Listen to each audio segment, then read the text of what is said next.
Have you ever taken a moment to think about who wrote the script of your life? And what if what we've been taught as freedom was actually just a cage, subtly gilded? What if retirement wasn't the beginning of a free life, but rather the end of a role you never chose? You don't have to be the person they told you to be. This quote from Alan Watts echoes like a lightning bolt in the silence of the night, especially when you look back on your past and ask yourself, at what point did I stop being myself?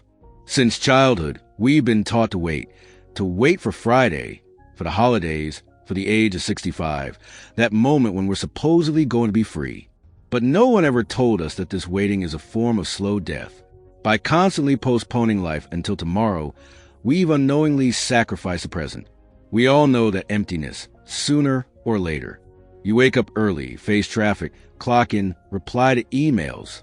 But deep inside, something whispers, "Is this it?"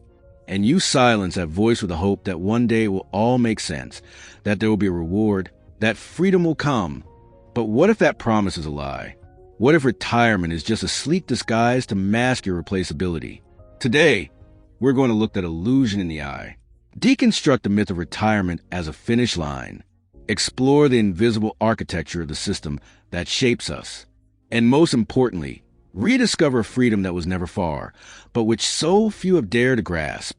Are you ready? Because after this, you might never look at your daily routine the same way again. They told you freedom would come at 65, that if you worked hard, that if you stayed loyal to the job, that if you climbed the ladder step by step, one day you'd finally be free. Free to travel, to rest, to enjoy life. They painted retirement as a paradise after the struggle. But what if it was all a cleverly crafted scheme? Imagine a child holding a map in his hands, a map he never drew. They tell him, study, behave, go to university, pick a career, don't complain, work for 40 or 50 years. And then you'll get to live. That's the script. And almost everyone follows it without ever questioning it. Who wrote it? School prepares you for work. Work consumes your best years. And that famous reward, freedom, only arrives when your energy is already fading. At 65, they tell you, it's okay now, you can live. But no one warns you that it's often at this age that many people feel lost, because time has slipped away. And what was supposed to be liberating becomes anxiety-inducing. The Stanford Center on Longevity reveals that more than 2/3 of retirees in the United States feel disoriented within 18 months of retirement. It's not a money issue. It's a void, a loss of meaning, of identity, of direction. You were taught how to function, not how to live. To spin in a machine, not to exist outside of it. Retirement, contrary to what you were told, is not the peak of freedom.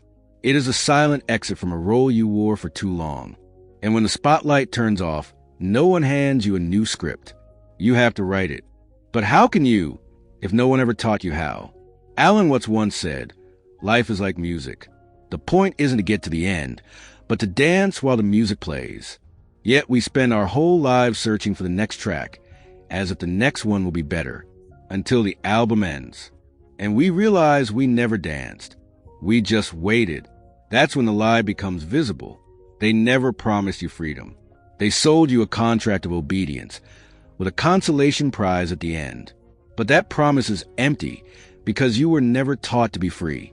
You were taught to be useful. The truth is, retirement was never made for you. It was created for productivity. In 1889, Otto von Bismarck invented retirement, not as a thank you, but to clear the workforce of the elderly and make space for the young. A political move disguised as an act of compassion. You weren't a person. You were a position, a function, a cog. And when your efficiency began to fade, you were gently released with a party, a trophy, and a forced smile. You leave the stage thinking you've been honored, when in truth, you've been dismissed. And you accept it because you've been conditioned to accept it. To believe that freedom comes after loyalty, after endurance, after exhaustion. But what if freedom was never at the end of the road? What if it was always right there in your hands, waiting for you to drop the clock, to let go of the noise, to finally listen to the silence? You never needed to wait to live. But no one ever told you that, because a free mind cannot be controlled. Silence, That's what many discover just after retirement. A heavy, uncomfortable silence. A silence that echoes between the walls of the house and inside the soul. It settles in when the alarm clock no longer has a reason to ring, when the emails stop arriving, when no one expects anything from you anymore. At first, it feels like peace, but for many, it's just emptiness in disguise. For years, you were someone, a badge, a title, a function. I'm an engineer. I'm a manager. I'm a teacher. Word that gave you a place, a sense, a value. And then, without warning, those words disappear. The automatic signature in your emails vanishes. Meetings disappear from your calendar. Appointments fade away. And then comes a question most prefer to avoid. Who am I now?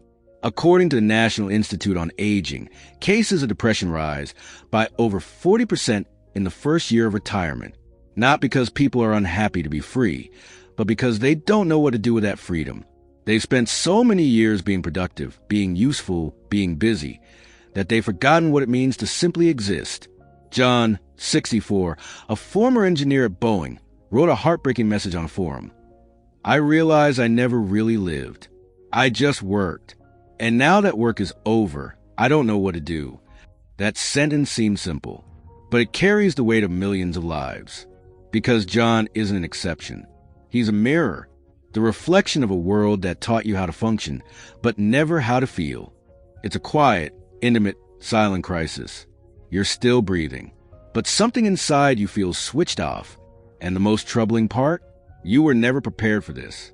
They talk to you about pension plans, investments, and insurance, but never about identity, never about reconstruction.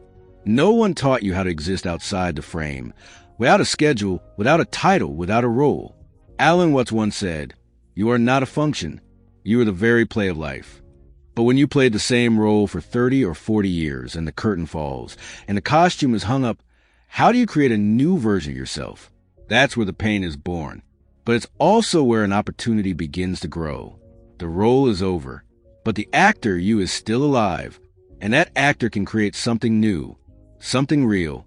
But it takes courage, the courage to dive inward, to look at the void, and to understand that it is not an end but a beginning, because in that silence lie the real questions, the ones you've pushed aside for too long.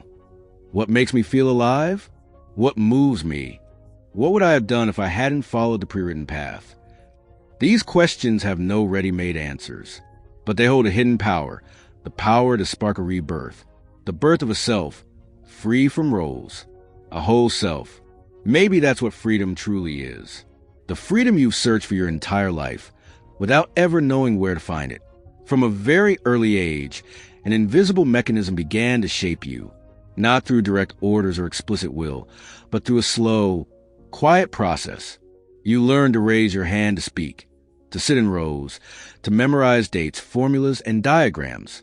Little by little, you were trained, not to think, but to obey, not to create, but to repeat. And one day, without even noticing it, you became just another part in a vast machine, a function, a role. Have you ever asked yourself who decided the structure of your life? This idea of a segmented existence, school, work, retirement, death, that's not a natural order. It's a construction.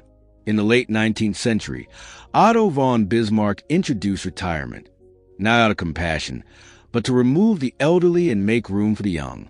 A management strategy disguised as a gesture of kindness.